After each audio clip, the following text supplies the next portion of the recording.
10 and the 50. Why wouldn't they start with the $100 bill if it's the highest denomination and it's the most counterfeited? Now, the reason, and this was my question for a long time, and that's why, they announced that they were going to do 100 years ago. Probably in 2006 was the first announcement that they were working on the 100. And I was very curious back then about what it would look like, because I knew that this road to Ruta thing was a possibility, and I think if they were going to, and they kept delaying it, so I'm thinking maybe they're waiting for the crash.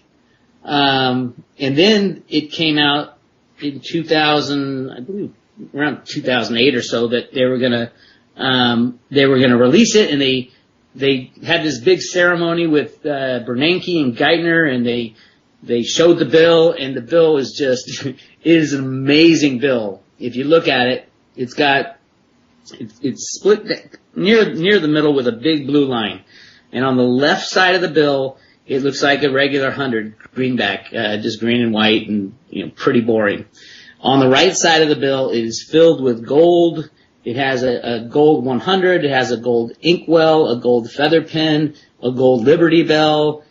It has gold lettering of the Declaration of Independence. And if you look really close, right above the 100, it has the part of the Declaration of Independence that says, we the people have the right to abolish any institution or government that treats us badly, or whatever that specific phrase is. But it's right there, right above the 100, saying that we have the right to overthrow our government.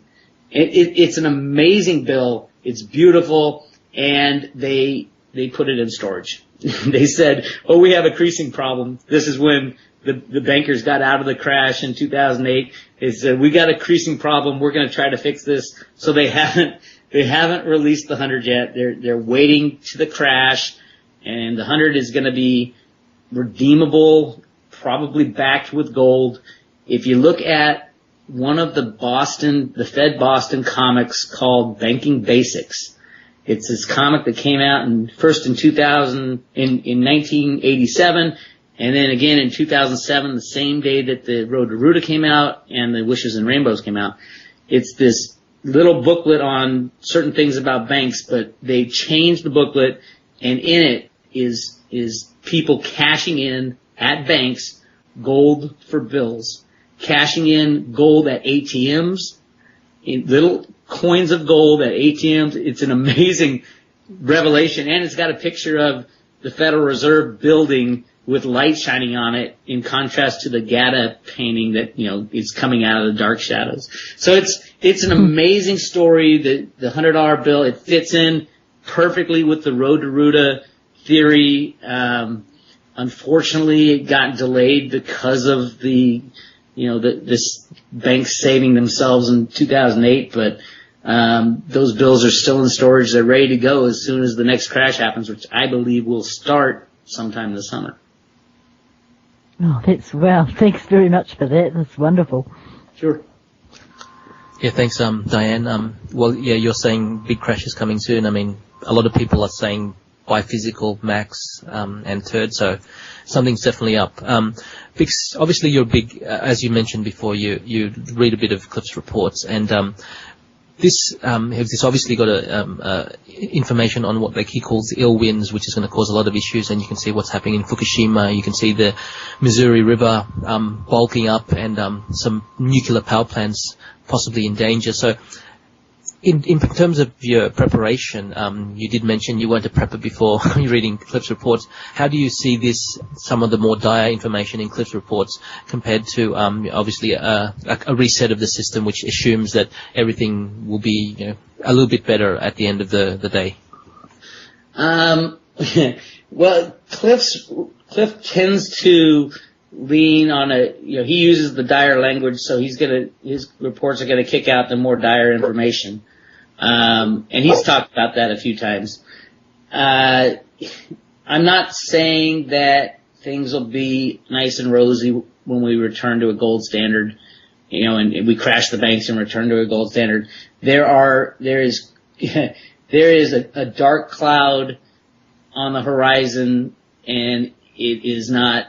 The bigger issues are the non-economic issues, the earth changes issues, and the all those things that Cliff talks about. We see them manifesting now. The floods, you name it, it is all happening.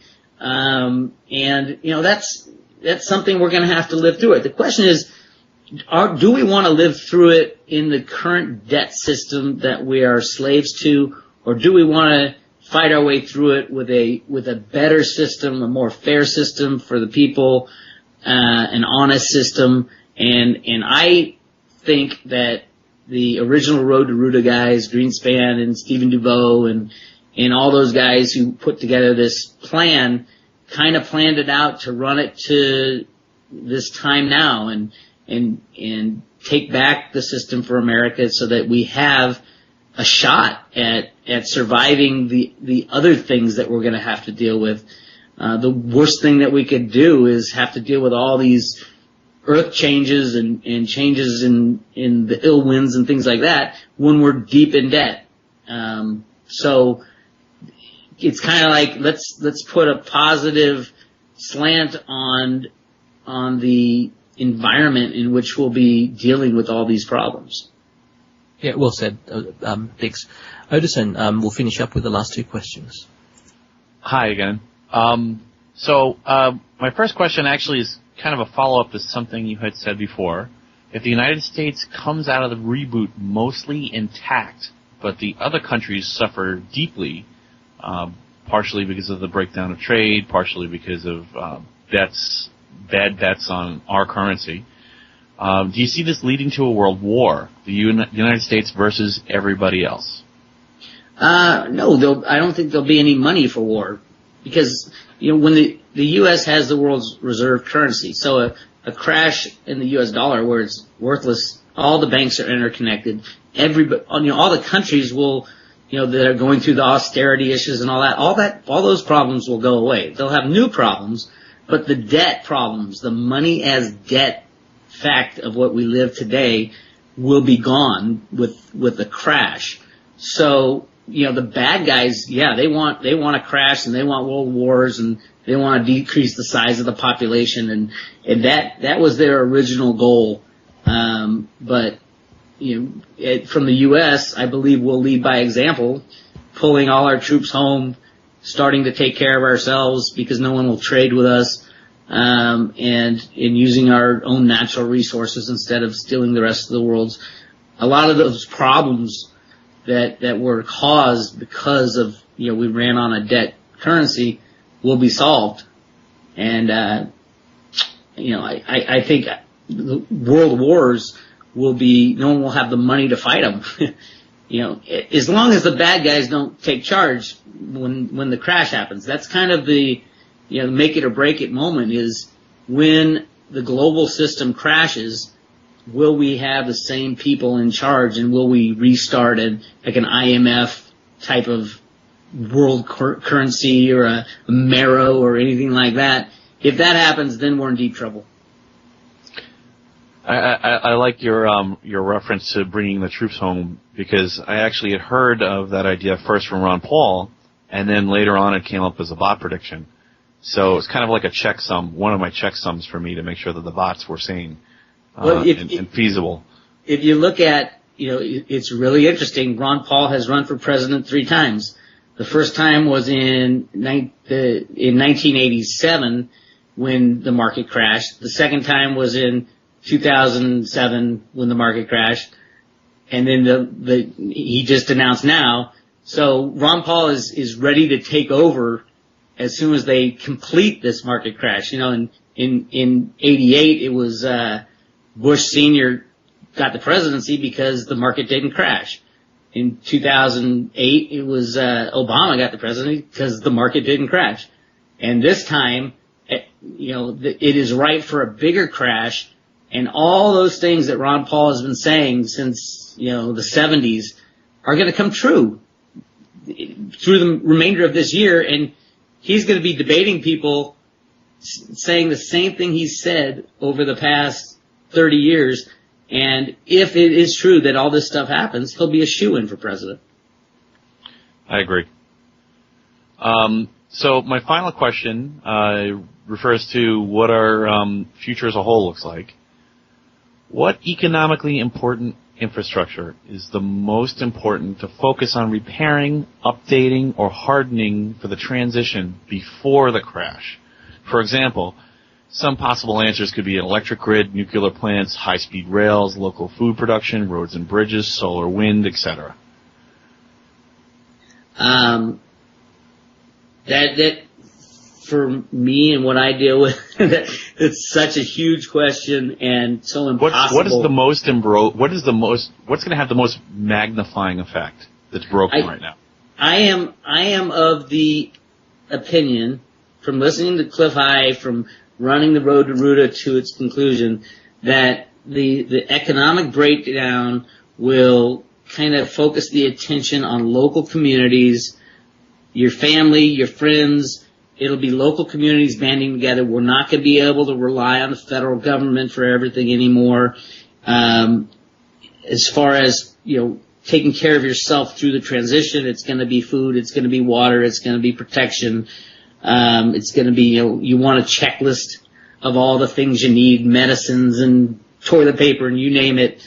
But, as far as the bigger picture, it will be hard to keep the country kind of running from the federal government level.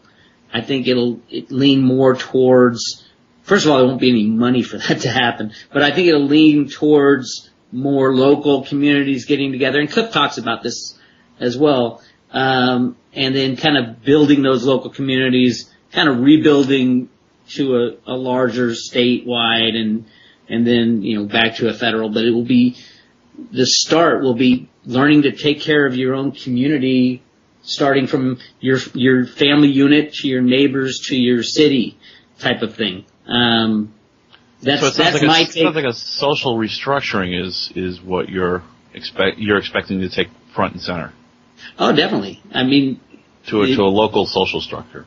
Yeah, I mean, if you look at it now with globalization, we get a lot of our food from offshore. We get most of our natural resources from other places, and it really will be kind of a start fresh type of scenario and build the kind of community that we want without these banksters, forcing us in various directions. Thank you. Sure. Thank you for your time tonight, Bix. May the road we choose be the right road today, is a quote from roadtoruta.com. Robert Frost wrote in one of his most famous poems, "Two roads diverged in a yellow wood, and sorry I could not travel both, and I took the one less travelled by, and that has made all the difference." The financial road that lies ahead is a bumpy one, but with people such as yourself to help guide us, perhaps some of us will find our way to the other side, whatever that may look like. On behalf of Fox and all the members of the WebBot Forum, we thank you, sir. In our tradition, may you and your family have many pies to come. Thank you very much. I had a great time. Thank you, Bix. Thanks. Thank you, guys.